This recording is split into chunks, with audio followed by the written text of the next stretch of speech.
We always felt like we were a forgotten country. I remember that day, they took one of my friends that were staying in a compound. They recruited Sierra Leoneans, young boys and youths, capable men.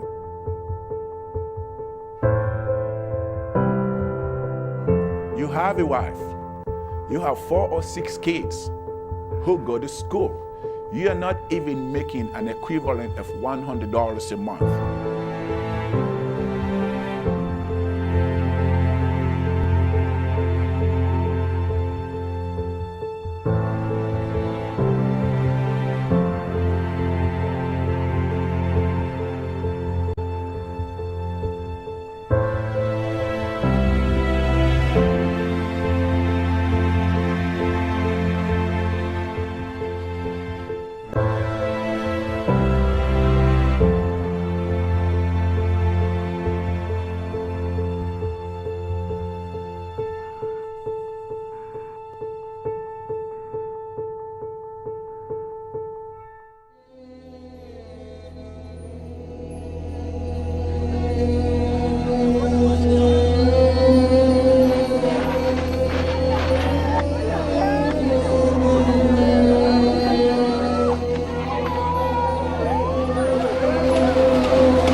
The UN says it's lost contact with another 200 peacekeeping troops in Sierra Leone. Rebel leader Fode Sanko denies they're being held by his men. The war had started. It actually started as a result of what was going on with the civil war that was already raging in Liberia. What happened was African heads of state, West African heads of states, were looking for a country that was strategic enough to serve as the headquarters for the peacekeeping force that was going to be sent to Liberia. When the peacekeeping force started to assemble in Sierra Leone, Charles Taylor, who was the labor leader in Liberia that was responsible for what was going on there, made a threat that he was going to let my country, Sierra Leone, get a taste of the bitterness of the Liberian War. The former president says he had little first-hand knowledge of the war in neighboring Sierra Leone as he was busy running his own country. Charles Taylor started to send his rebels into Sierra Leone in small numbers, infiltrating our country. They recruited Sierra Leoneans, young boys and youths, capable men, because what happened was, once they captured them, they had a choice. Either join them and fight for them, or they're dead. Even if that was me, if I'm given the choice, I'd rather fight than get killed. So once they recruited Sierra Leonean, internationally, it was now seen as a civil war, as opposed to an invasion from the rebels' leader in Liberia.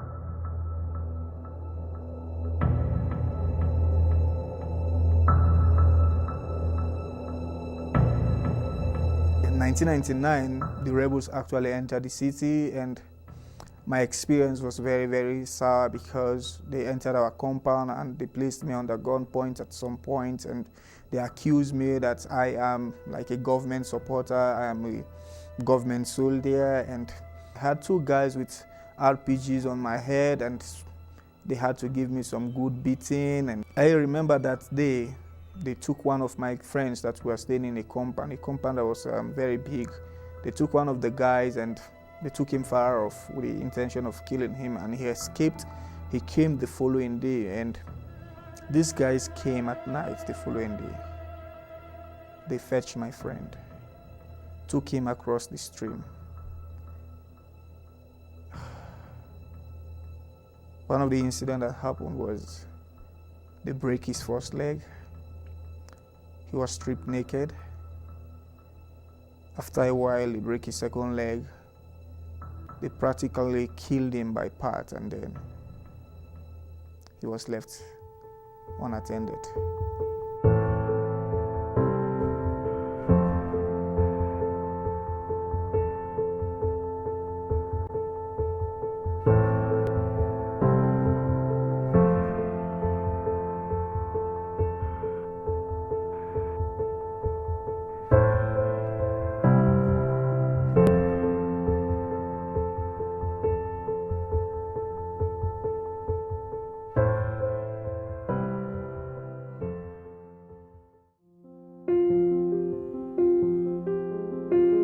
Sierra Leone has been like this, meaning a difficult place, lack of advancement, lack of medical care for many, many years.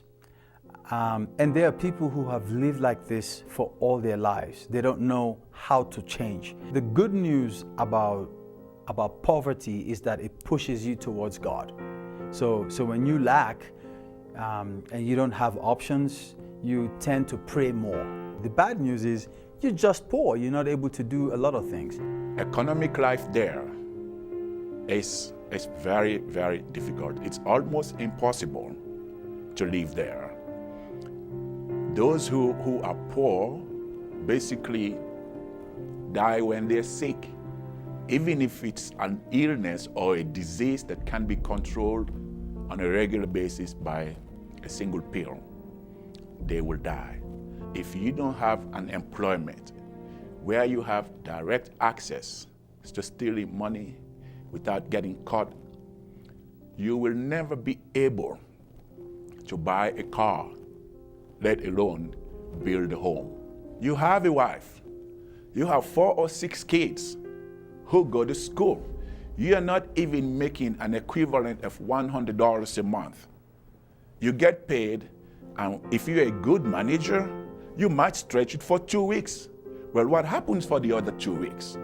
Kids that are there now being just the kind of street punk that I used to be.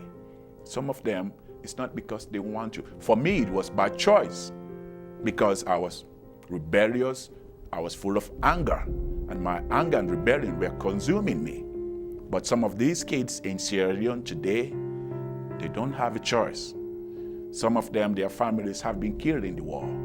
They really don't have no choice. They have nowhere to turn. They gotta sleep somewhere. So they sleep on market tables and be out in the street plundering whatever they can find, people's fruits in yards, in farms, and going and deliberately in broad daylight stealing for survival.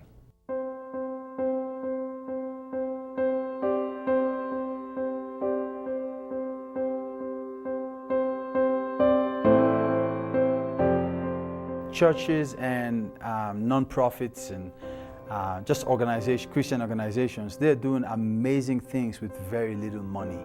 I just love the people of Sierra Leone. They are so generous and gracious, so welcoming.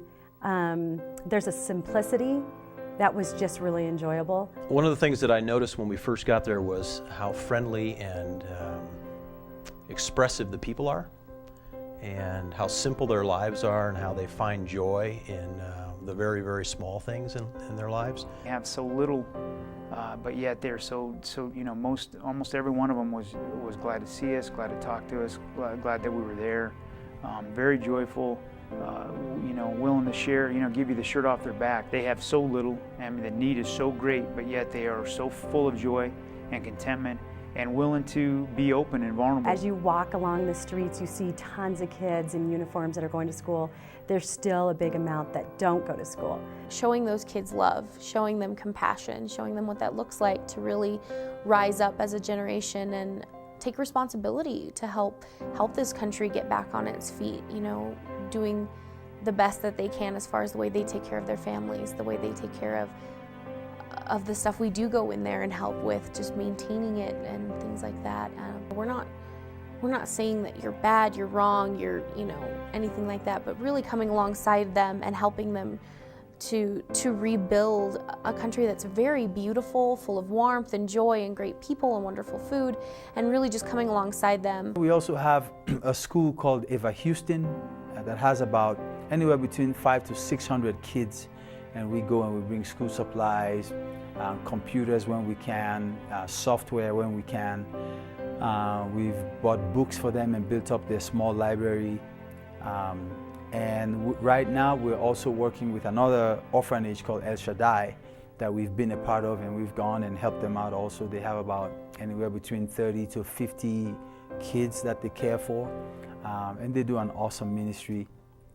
I'm also on the verge of developing something new, and that is a cross between an orphanage and a trade school, to take some kids out from the street and teach them a trade, to be a car mechanic, a carpenter, maybe learn some computers, agriculture or poultry. So those are the 5 things that we're going to focus on right now, and we're trying to develop the resources to do that. We're trying to buy land, we're trying to build so that we can, again, talk about the dream of training our young people. I think that's one of the practical ways that we're trying to do that, is by taking our young people and teaching them how to be productive members in the society. If you're learning carpentry, when you're done with us, when we've taught you how to do it, is to also train them in how to walk with Christ, train them how to be responsible individuals, but also give them a toolbox so that when they're leaving, they have the tools to actually go and start a small business, and maybe even give them some seed money so they can invest in a small business.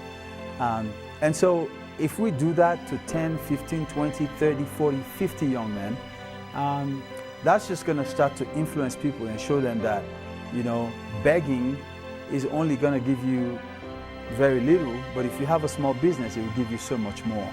And not only can you help yourself, you can help some other people who are around you as well.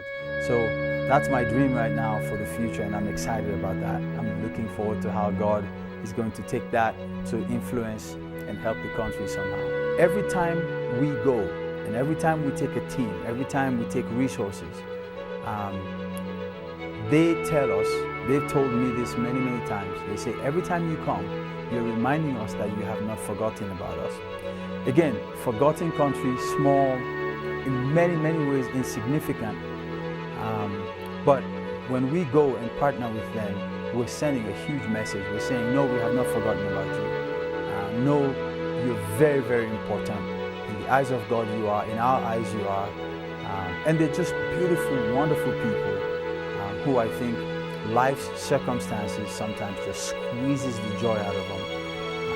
And so many of them have thought that way for many, many years.